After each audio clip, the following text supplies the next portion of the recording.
রহমানির রহিম। সম্মানিত দেশবাসী, আসসালামু আলাইকুম। আপনারা অবগত আছেন বর্তমান বাংলাদেশে যে অস্থায়ী ভাড়াটিয়া হাওলাতি দাওয়াতি এই এনসিপি কর্তৃক নিয়ন্ত্রিত সরকার ডক্টর ইউনূসের খুব নাজেহাল অবস্থা, প্রশাসনিক সহ আজকে জ্বালানি সংকট সহ সমস্ত দিক দিয়ে মানুষের এক দুরবস্থা বাংলাদেশে চলছে। তারই মধ্যে আগামী 12ই ফেব্রুয়ারি 26-এ যে নির্বাচন হতে যাচ্ছে খুবই কঠিন, কঠোর এবং যে বিশৃঙ্খল পরিস্থিতি লক্ষ্য করা যাচ্ছে, তার মাঝে আবার ইসলামী দোহাই দিয়ে 11 দলীয় জোট নামক একটি জোট করেছিল, এখনো আছে। একটি প্রতারক দল সরে গেছে, এটা মাত্র তাদের ছলনা। যাই হোক, সম্মানিত দেশবাসী, এই 11 দলীয় জোটে ইসলামী জোট নামক যে প্রতারণার দল সৃষ্টি করছে, তাদের মধ্যে কোনটি ইসলাম? কে ইসলাম? কোন দলের ইসলাম? মামুনুল হকের, চরমোনাই, জামাতের, অলি আহমেদের, এনসিপি? তাদের মধ্যে ইসলাম কোথায়? কি ধরনের ইসলাম? কিভাবে ইসলাম প্রতিষ্ঠা করবে তারা? শুধু ইসলামী দোহাই দিয়ে ভোটারদেরকে প্রতারণা করছে, এদেশের মানুষকে প্রতারণা করছে। তাদের মধ্যে ইসলাম কোথায়?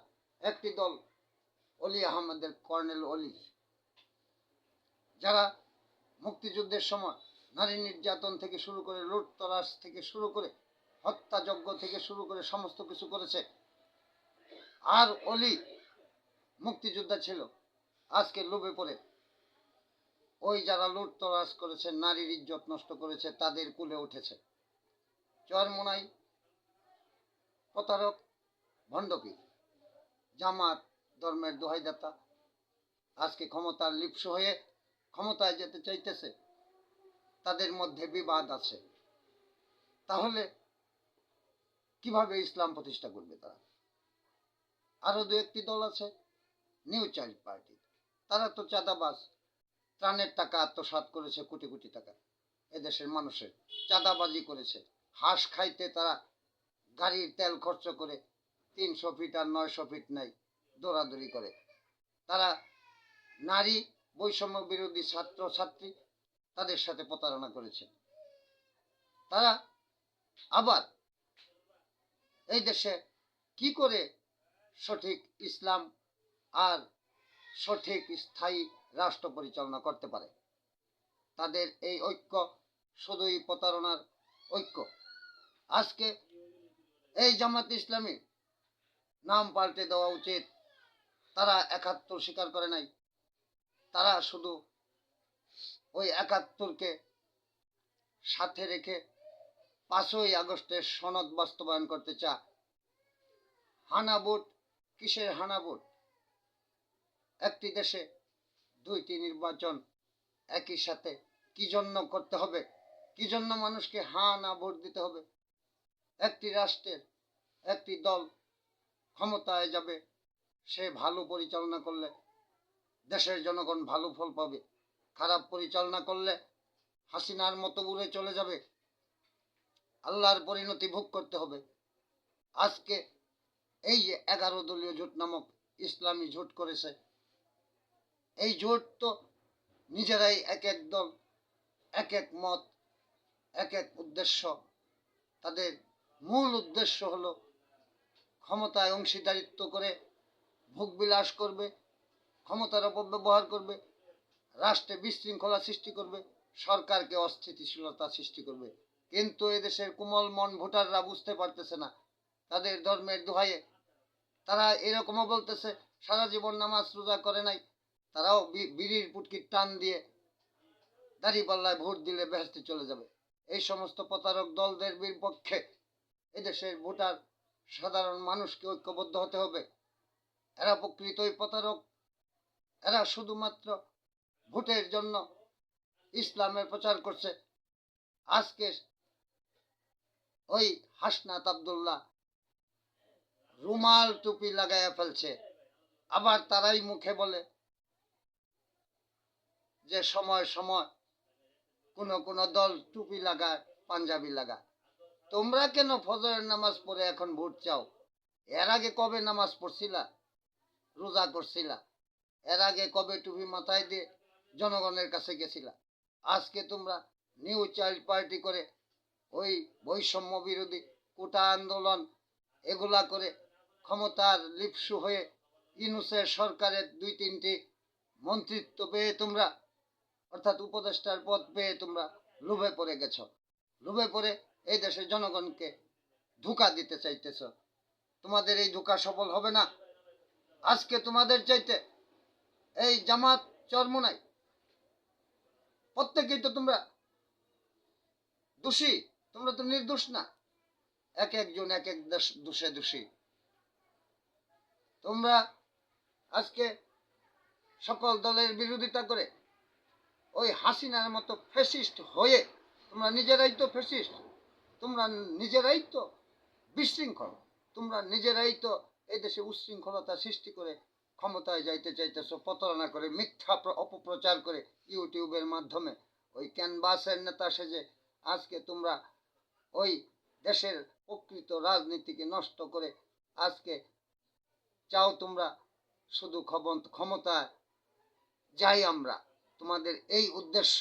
তোমরা ওই আওয়ামী লীগ বিরোধী আন্দোলন করেছ, ফ্যাসিস্ট বিরোধী আন্দোলন করেছ।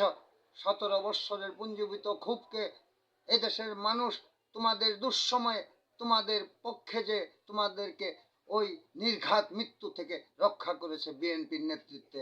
আজকে তোমরা সেই বিএনপির বিপক্ষে লেগে পড়েছ, উঠে পড়ে লেগেছ। আজকে তোমাদের চাইতে আজকে তো ওই আওয়ামী দুঃশাসক, তোমরা যে দুঃশাসক সৃষ্টি করতেছ 11 দলীয় ইসলামী জোটের নামে, তোমাদের মত পার্থক্য থাকা সত্ত্বেও সরকারে যাওয়ার লোভে পড়ে এক হয়েছ তোমরা। তোমরা বিশৃঙ্খলা ছাড়া আর এই দেশকে কিছুই উপহার দিতে পারবা না। আজকে ওই তোমাদের তো বিরোধী দলে যাওয়া উচিত নয়, শুধুমাত্র ওই জাতীয় পার্টিকে বিরোধিতা করো নাই তোমরা।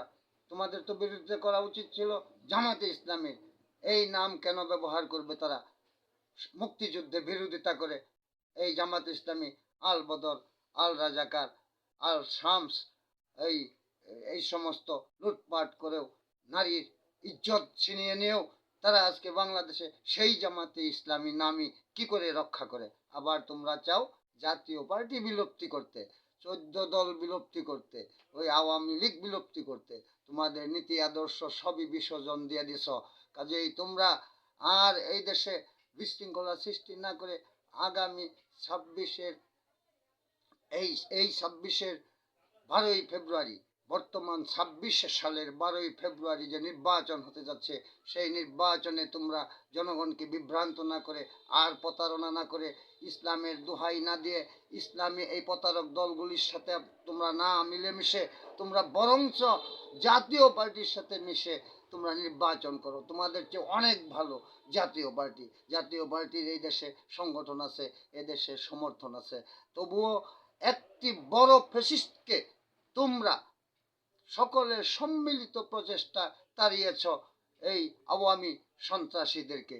আজকে তোমরা আবার নিজেরা ফ্যাসিস্ট হয়ে ক্ষমতায় যেতে চাইছ এই ইসলামী দল, 11 দলীয় জোটের নামে এই প্রতারকদের সাথে। না, তা কোনোদিন হতে দেবে না। এই দেশের মানুষ সবই বুঝে ফেলেছে তোমাদের চক্রান্ত, মিথ্যা অপপ্রচার, এই ইউটিউবের রাজনীতি। এই দেশের জনগণ, ভোটার বুঝতে পারে, বুঝবে। কাজেই তোমরা এই সমস্ত আস্ফালন না করে, মিথ্যা অপপ্রচার না করে, এই ছলচতুরি না করে এই 26-এর 12ই ফেব্রুয়ারির জাতীয় সংসদ নির্বাচনে তোমরা একটি স্থায়ী সরকার গঠনের জন্য এখনই সময়, এখনই উপযুক্ত তোমাদের ঐক্য করার, এখনই সময় তোমাদের এদেশের মানুষকে রক্ষা করার। আগামী যে সরকার আসবে ভোটের মাধ্যমে, সেই সরকার যেন স্থায়ী হয় সেই চিন্তা করার। তোমরা সেই চিন্তা না করে এই দলের বিপক্ষে, সেই দলের বিপক্ষে, অথচ তোমরা এই দেশের মানুষের আবেগকে কাজে লাগিয়ে ধোঁকাবাজি করে ক্ষমতায় যেতে চাইতেছ, কিন্তু তোমরা আসল নির্বাচন চাও না। তবে আমি মনে করি এই দেশের মানুষ সঠিকভাবে সরকার সরকারের ফল ভোগ করতে চাইলে, আগামী দেশের উন্নয়ন চাইলে বাংলাদেশে জাতীয়তাবাদী দল ধানের শীষ প্রতীকে ভোট দিয়ে একটি স্থায়ী সরকার গঠন করে এই দেশের প্রকৃত উন্নয়ন সাধন করবে, এই আশাবাদ ব্যক্ত করি। এবং আজকে এই দেশের যে পরিস্থিতি, তাতে জাতীয় পার্টি বিরোধী দল হবে, এই আশাবাদও আমি ব্যক্ত করি। এই ইসলামী ধোঁকাবাজ দলদেরকে মানুষ ভোট দিয়ে ইমান ছাড়া হবে না ইনশাল্লাহ, এই বলে আমার বক্তব্য।